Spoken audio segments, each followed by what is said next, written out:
Property Law Pas FM bersama Erwin Kalau dari Erwin Kalau & Co. Property Lawyers.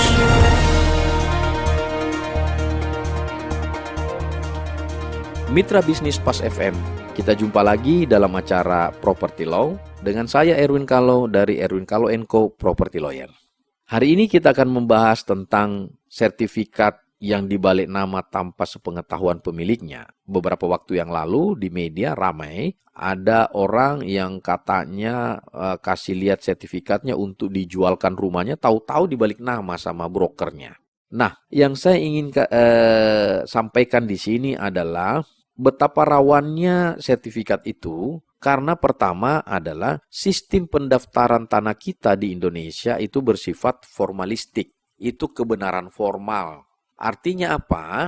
PPAT notaris dan BPN, kantor pertanahan, itu tidak bertanggung jawab terhadap kebenaran material. Dia hanya bertanggung jawab tentang kelengkapan berkas. Ada kalau mau transaksi, ada akte jual beli, ya, dibikinkan akte jual beli, ada KK, ada KTP, ada PBB, sudah. Dia tidak mempertanyakan atau bertanggung jawab terhadap apakah ini orang yang benar, ya. Apakah ini orang yang berwenang? Saya kasih contoh misalnya, dulu atau sekarang juga banyak kita, di antara kita itu biasanya mau pinjam uang, tapi menggadaikan sertifikatnya, memberikan sertifikatnya. Nah, ini kalau dia tidak melalui bank, ini sangat rawan. Kalau di bank itu namanya dipasang hak tanggungan. Dan hak tanggungan itu juga di note di dalam sertifikat yang bersangkutan. Dan itu diregister di kantor pertanahan. Jadi tidak mungkin dibalik nama tanpa sepengetahuan kita atau pengetahuan bank. Nah, kalau kita pinjam uang atau gadai sertifikat secara pribadi-pribadi, ini yang masalah. Ya, karena dia tidak tercatat di BPN dan tidak ada yang tahu kecuali kita dengan si yang memberikan pinjaman uang itu. Nah, rawannya adalah di dalam sertifikat itu coba kita lihat tidak ada foto kita di situ. Data-data kita di situ cuma nama, paling tanggal lahir.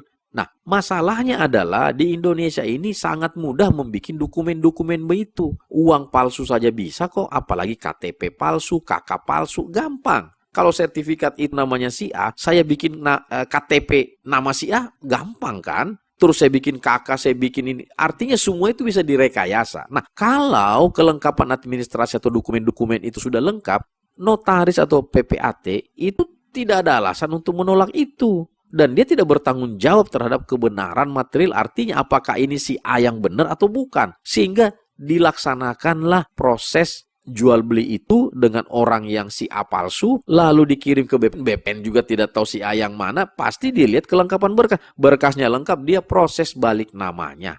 Begitu kita mau tebus, sertifikat itu sudah bukan nama kita.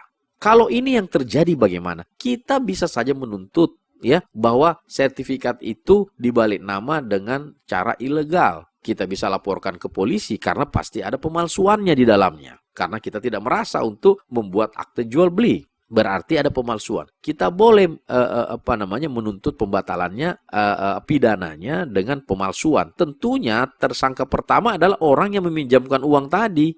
Yang berikut adalah kita memohonkan untuk pembatalan sertifikat. Artinya pembatalan balik nama tadi. Dengan menunjukkan bukti-bukti yang sebenarnya ke BPN, ini bukti sebenarnya balik namanya itu adalah dengan berkas-berkas yang palsu. Tapi sebelumnya harus diproses tindak pidananya dulu. Kalau terbukti baru itu dapat dilaksanakan atau dibatalkan balik namanya. Jadi harus kita hati-hati untuk meminjamkan sertifikat, ya, dengan alasan apapun, apakah itu untuk dilihat, untuk dicek, ya, lalu untuk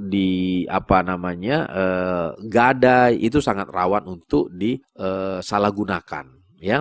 Semoga penjelasan ini membuat kita lebih berhati-hati terhadap sertifikat tanah atau rumah yang kita miliki, sehingga kita tidak terjebak dalam kasus-kasus penipuan seperti itu. Terima kasih, sampai jumpa.